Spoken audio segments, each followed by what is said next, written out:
Shalom, salam sejahtera untuk kita sekalian, persekutuan komunitas Gereja Kibaik di mana saja kita berada. Kita bersyukur kita kembali dipertemukan dalam Suara Perempuan edisi Oktober tahun 2023. Baik, mari kita bersama-sama merenungkan firman Tuhan yang saya telah pilih dari kitab Injil Markus pasal 7 ayat 24 sampai ayatnya yang ke-30.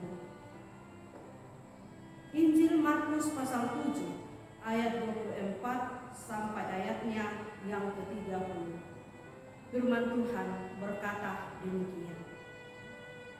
Lalu Yesus berangkat dari situ dan pergi ke daerah Tirus.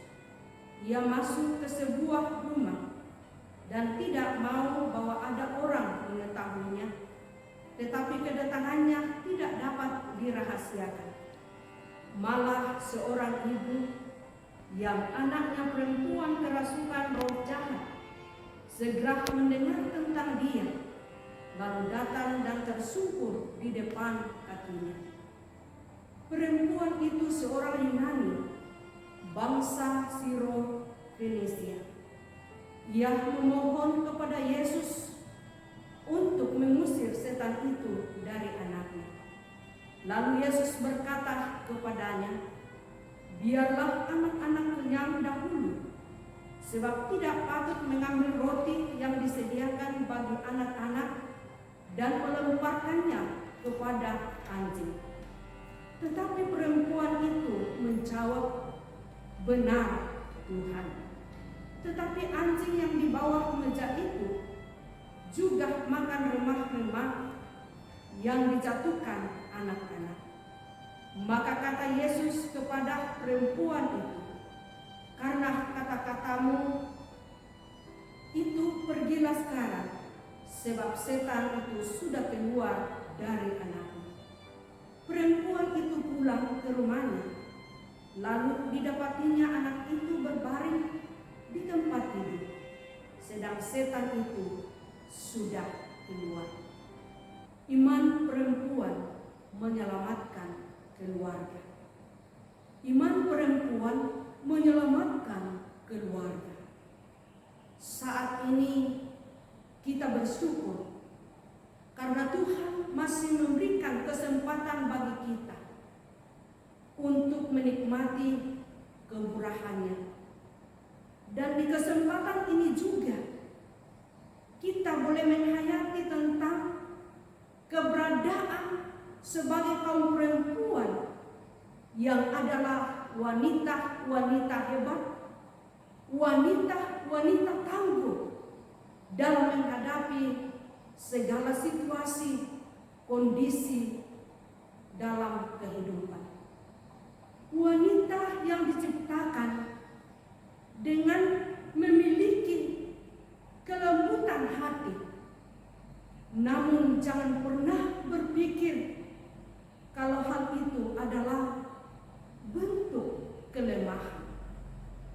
Karena melalui kelembutan itulah tercipta manusia sukses, manusia hebat. Hal itu terbukti dari didikan dan perhatian kita kepada anak-anak. Sahabat super yang sama dikasihi oleh Tuhan. Firman Tuhan menurut kitab Markus pasal 7 ayat 24 sampai ayatnya yang ke-30 mengisahkan tentang kegigihan seorang ibu dalam memperjuangkan kesembuhan anaknya yang sedang kerasukan setan. Dalam teks ini menjadi salah satu peristiwa yang paling menyentuh dalam kehidupan Yesus saat itu. Kemudian apa yang dikatakan di dalam ayat firman Tuhan ini? Di situ Yesus memilih untuk menyentuh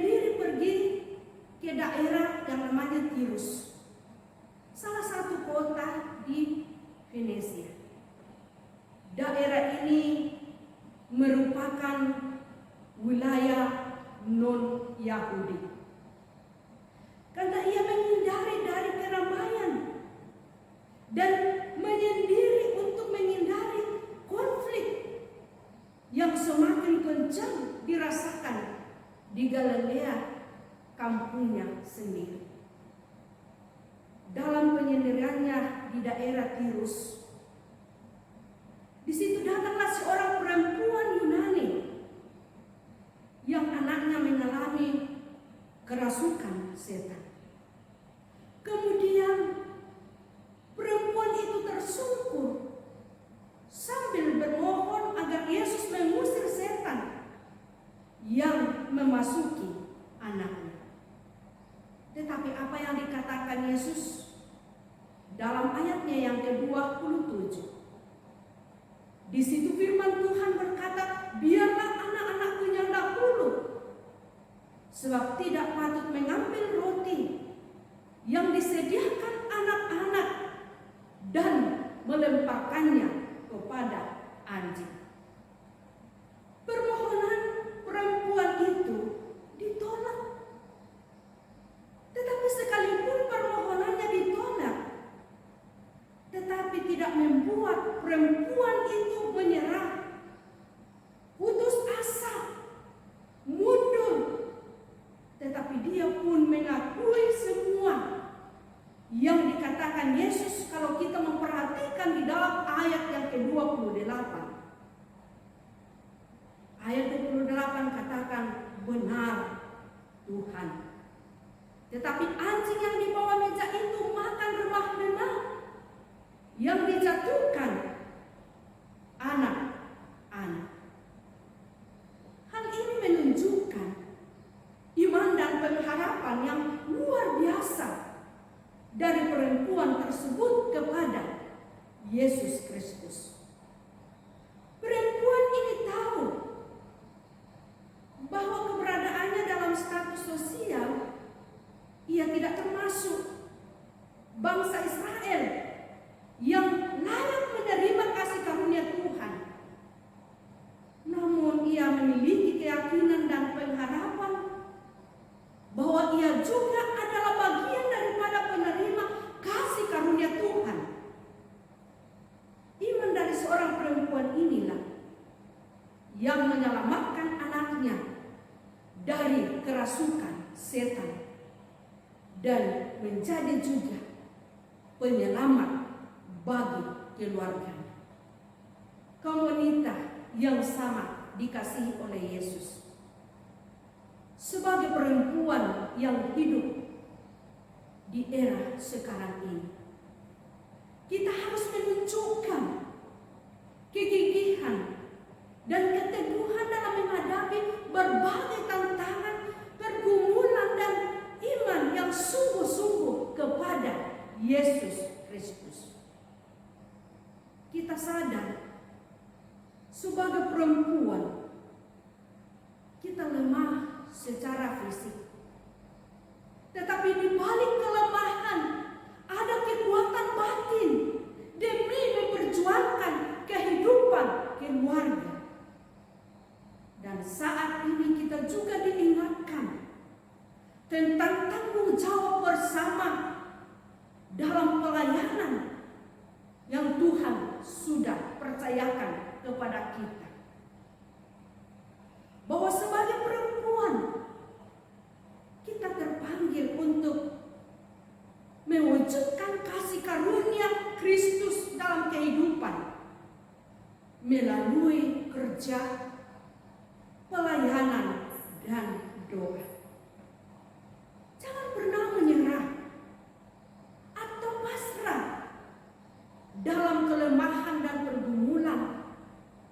Tetapi kita harus bulat dan tidak putus asa dalam menghadapinya. Karena itu, milikilah iman yang berkemenangan untuk menyelamatkan keluarga kita. Amin atas renungan firman Tuhan yang kita renungkan saat ini.